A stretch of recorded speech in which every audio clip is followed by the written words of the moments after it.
Sabe aquele celular antigo? Ou talvez um laptop, um relógio, que tá lá jogado numa gaveta com a bateria morta? Pois é, quase todo mundo tem um desses. A gente guarda por um apego, ou fica pensando, um dia eu vejo o que faço com isso. E se esse dia fosse hoje, hein? E aí que vem a grande pergunta. Esse aparelho é um tesouro escondido ou é simplesmente lixo eletrônico? Muitas vezes, um dispositivo que parece que já era, tá só a um passinho, uma pequena cirurgia de voltar a funcionar. Mas será que o trabalho todo e o risco compensam? Bom, para a gente desvendar isso, nosso roteiro é o seguinte. Primeiro vamos entender o tamanho do problema do lixo eletrônico. Depois, partimos para a prática, como a cirurgia caseira num smartwatch. Vamos falar também de outras formas de ressuscitar um aparelho, dos perigos escondidos nesse processo e, no fim, a gente chega a um veredito para ajudar a decidir o que fazer. A gente sabe bem como a história funciona, né? O aparelho começa a ficar lento, a bateria já não segura mais carga, e o que a gente faz? Troca por um novo. Só que essa cultura de descartar tudo acaba criando montanhas e mais montanhas de lixo eletrônico, que é um problemão para o meio ambiente. Mas nem sempre o destino precisa ser esse. E para ilustrar tudo isso, vamos usar um paciente. Esse smartwatch que já tem uns 4 ou 5 anos de uso e a bateria simplesmente morreu. O que a gente vai ver com ele vale para um monte de outros aparelhos que acabam tendo o mesmo fim. Ele é a nossa chance de mostrar como dar uma segunda vida para um gadget que a gente gosta. Agora sim, vamos para a ação. Mãos à obra, ou melhor, à cirurgia. Vamos ver na prática como um conserto feito em casa pode ser a solução. Parece complicado, mas é mais simples do que se imagina. Só que exige, olha, muito cuidado. O processo é quase cirúrgico mesmo. Seguindo uns guias que a gente encontra por aí, o primeiro passo é esquentar um pouco o aparelho. Pode ser até com um ferro de passar roupa, colocando um pano por cima só para amolecer a cola que prende a tela. Depois, com umas ferramentas de plástico, a gente abre a carcaça com todo o cuidado do mundo para não estragar nada. A troca da bateria é o momento principal, claro. E no final é só fechar e vedar tudo de novo. A lista de material é bem simples, mas olha, cada item é essencial. O álcool isopropílico, por exemplo, é ótimo para limpar a cola antiga. E a paciência? Essa talvez seja a ferramenta mais importante de todas. E agora, um aviso que vale ouro. Nunca, em hipótese alguma, use ferramentas de metal para tirar a bateria. Um vacilo ali pode dar um curto-circuito e até causar uma explosão. É sério. Agora vamos falar de dinheiro, porque a diferença é gritante. Uma bateria nova vai custar ali entre 50 e 100 reais. Já um smartwatch novo, bom, aí a gente está falando de 800 até mais de 2.000 reais. Olhando por esse lado, o conceito se torna uma opção super atraente.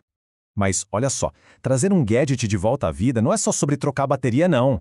Às vezes, o que deixa o aparelho se arrastando não é o hardware, é o software. E é aí que a mágica pode acontecer com uma simples mudança de sistema.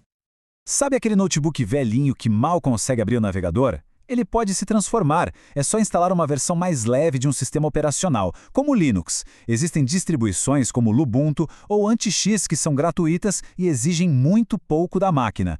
Com isso, o notebook vira outro, rápido, funcional, perfeito para as tarefas do dia a dia. É como colocar um motor novo num carro antigo. E essa mesma lógica de upgrade também se aplica a videogames. Um exemplo clássico disso é o PlayStation 3. Muita gente pensa em trocar o HD antigo dele por um SSD que é bem mais moderno. A ideia é ótima, mas o resultado tem seus poréns. E essa tabela aqui mostra bem o que acontece. A troca por um SSD no PS3 deixa as telas de carregamento dos jogos muito mais rápidas, o que é excelente. Só que o desempenho do jogo em si, sabe, os quadros por segundo, não muda nada. E por quê? Por causa de um gargalo. A conexão do console é antiga, uma tal de SATA 1, e ela simplesmente não tem velocidade para aproveitar tudo que um SSD moderno oferece. Ok, agora a gente precisa fazer uma pausa e falar da parte mais importante e mais crítica de toda essa conversa, a segurança. Mexer com bateria antiga pode ser bem perigoso e ignorar os sinais de alerta pode ter consequências bem graves. Uma bateria inchada não é só um defeitinho estético. É um sinal claro de que algo deu muito errado lá dentro. Com o tempo, as reações químicas da bateria podem começar a gerar gases. E se esses gases não têm por onde escapar, a bateria estufa, parece um balãozinho. E os sinais são bem visíveis. Se o celular não para mais retinho na mesa, se a tela parece que está descolando ou se tem uma parte da carcaça estufada, pode apostar. É um sinal de que a bateria inchou e precisa de atenção urgente. E o perigo é real. Essa frase aí, tirada de um documento técnico de estudo. O líquido que tem dentro dessas baterias é super inflamável. Se uma bateria inchada for furada ou sofrer um dano, ela pode vazar, pegar fogo e até explodir. Não é exagero, é um risco real. Então, o ponto crucial é segurança em primeiro lugar, sempre. Os passos são bem claros. Se você notar que a bateria está inchada, pare de usar o aparelho na hora.